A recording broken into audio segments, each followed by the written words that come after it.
नमस्कार फ्रेंड, मैं विजय लक्ष्मी अपने चैनल में आपका स्वागत करती हूँ और आशा करती हूँ कि आप अच्छे होंगे, स्वस्थ होंगे, मस्त होंगे और अपना काम मन लगा कर रहे होंगे। दोस्तों, मैंने अभी हाल में एक वीडियो देखा है। एक बहन है जो इच्छा मृत्यु की मांग कर रही हैं। हम बहुत इस पर गहरी टिप्पणी तो नहीं कर सकते हैं कि पता नहीं कौन किन परिस्थितियों में ये मांग कर सकता है, उनके ऊपर क्या बीत रही है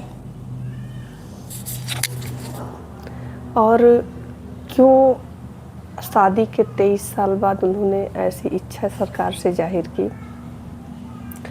पर मेरी तरफ से, मेरे अपने समझ से, एक महिला होने के नाते कुछ पॉइंट्स मुझे नज़र आए, तो मुझे लगा कि मैं इस पर एक वीडियो बना सकती हूँ या कुछ लोगों को और अपनी बातें समझा सकती हूँ।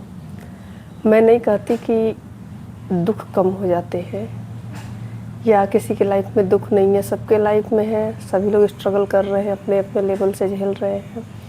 बहुत सी औरतें अपनी शादियों को बचा रही हैं, अपने दो परिवार की प्रतिष्ठा को बचा रही हैं, अपने आप को कष्ट देकर वो दिन रात घुटती हैं। जीना मरना दोनों उनके लिए एक बराबर है, लेकिन वो जी रही हैं, मरने जैसी ज़िंदगी जी रही हैं और सबके कारण अलग अलग हैं। मैंने सोचा, मैं भी परिवार में हूँ, इसमें कुछ तो भगवान ने हमको ऐसा बनाया कि औरतें थोड़ी भावुक ज़्यादा होती हैं, उनके में भावुकता की मात्रा अधिक होती है और जो जितना भावुक होता है उतना ही टॉर्चर होता है। ये मेरा मानना है, मैंने ऐसा महसूस भी किया है कि जितना भावनात्मक रूप से कमज़ोर होंगे उतने ही मेंटल टॉर्चर होने के चांस आपके लिए ज़्यादा बनेंगे। तो बेहतर होगा शुरू से हम अपनी बेटियों को कम से कम ये सिखाएं, आप भावनात्मक रूप से उन्हें कमज़ोर ना होने दीजिए। और अभी जो हम लोग अपनी लाइफ में हैं या जो औरतें हमारे जैसी हैं, वो भावनात्मक रूप से कमज़ोर ना हो, ताकि जीवन की किसी परिस्थिति पर ऐसे दिन उनको ना देखना पड़े। अपने आप को मजबूत रखें। मैं हर वीडियो में कहती हूँ कि कुछ न कुछ सीखते रहें, कुछ न कुछ करते रहें। जब आप कुछ न कुछ सीखते रहेंगे, कुछ न कुछ करते रहेंगे, तो आप मानसिक तौर पर भी मजबूत रहेंगे और आर्थिक तौर पर भी मजबूत रहेंगे। किसी परिस्थिति में किसी बहन के साथ अगर कुछ गलत हो जाता है तो वो इस समाज में असहाय नहीं होगी। इतनी तो क्षमता उसके अंदर होगी कि वो आगे का अपना जीवन यापन सम्मानपूर्वक कर सकती है। मैं इसीलिए हर वीडियो में कहती हूँ कि महिलाओं को हमेशा कुछ न कुछ करते रहना चाहिए और कुछ न कुछ सीखते रहना चाहिए। इवन हम लोग का ये होता है कि हम लोग पति के पैसे पर राज करेंगे, तो मैं यहाँ एक आपको बताती हूँ, पति का पैसा भी है, उसमें भी अपने लिए सेविंग रखिए।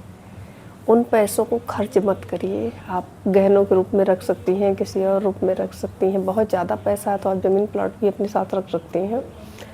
ये चीज़ें आपको मजबूती भी देता है और कठिन परिस्थितियों में निपटने की क्षमता भी देता है। तो हम क्यों इतने कमज़ोर हो जाते हैं, अपना पूरा जीवन किसी दूसरे को सौंप देते हैं कि वो जैसे चाहेगा वैसे हमें चलाएगा और हम चलेंगे। और जीवन के किसी मोड़ पर अगर उसने अपना हाथ खींच लिया तो हम औंधे मुँह गिर जाएंगे। इसका जिम्मेदार कौन है? हम ही लोग हैं।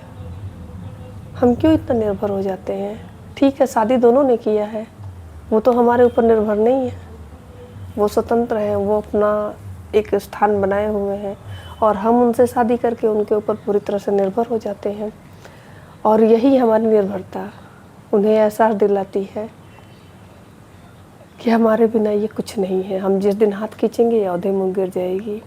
तो एक बार दोबारा से सोचने की ज़रूरत है।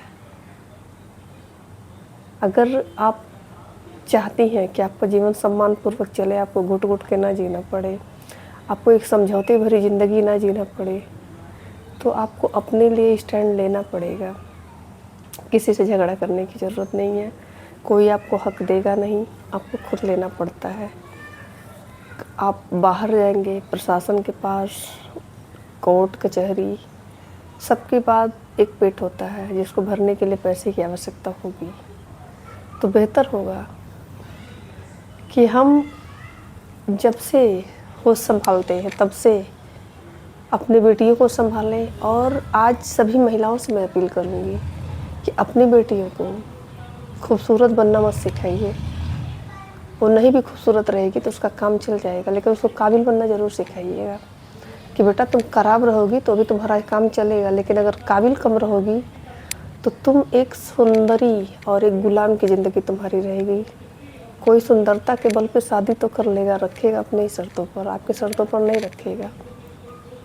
तो अपने आत्मसम्मान से जीने के लिए, अपने किसी भी जीवन के मोड़ पर धोखे से बचने के लिए, किन्हीं परिस्थितियों से बचने के लिए खुद को उतना मजबूत बनाए जितने मजबूत वो है। वो क्यों कूदते हैं? क्योंकि उन्हें पता है कि मैं शक्तिशाली हूँ। कहते हैं ना, क्षमा सोबती उस भुजंग को जिसके पास गरल हो। तो जो सांप होता है जिसमें विष नहीं होता उससे भी लोग नहीं डरते हैं, उसका भी बच्चे पूछ कर फेंक देते हैं। तो अगर आप एक महात्मा ने कहा है ना, एक वीडियो वायरल होता है कि कोई आपको क्यों प्यार करेगा।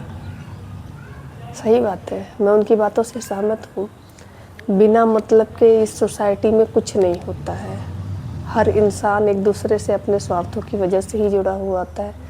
जिस दिन उसके उन स्वार्थों की पूर्ति बंद हो जाती है, अगला इंसान उस पर भारी हो जाता है, वो बोझ लगने लगता है। तो इन बोझ से बचने के लिए आप अपने जीवन में नयापन रखिए, अपनी सेहत का ध्यान रखिए, अपनी तंदुरुस्ती का ध्यान रखिए, अपनी काबिलियत का ध्यान रखिए। आपके साथ कभी कुछ बुरा नहीं होगा। आप जैसे चाहेंगी वैसी ज़िंदगी जिएंगी और लोग आपका सम्मान भी करेंगे। और एक बात, अपने रास्ते को हमेशा सही रखिए। अगर आपके रास्ते सही हैं तो आप आँख में आँख डाल के बात कर पाएंगी, और अगर रास्ते गलत हुए तो फिर अगला तो फ्री है कुछ भी कहने के लिए, कुछ भी करने के लिए। तो रास्ते को सही रखिए, काम को सही करिए, खुद पे ध्यान दीजिए, सब कुछ सही होगा। जीवन के किसी मोड़ पर रोना नहीं पड़ेगा।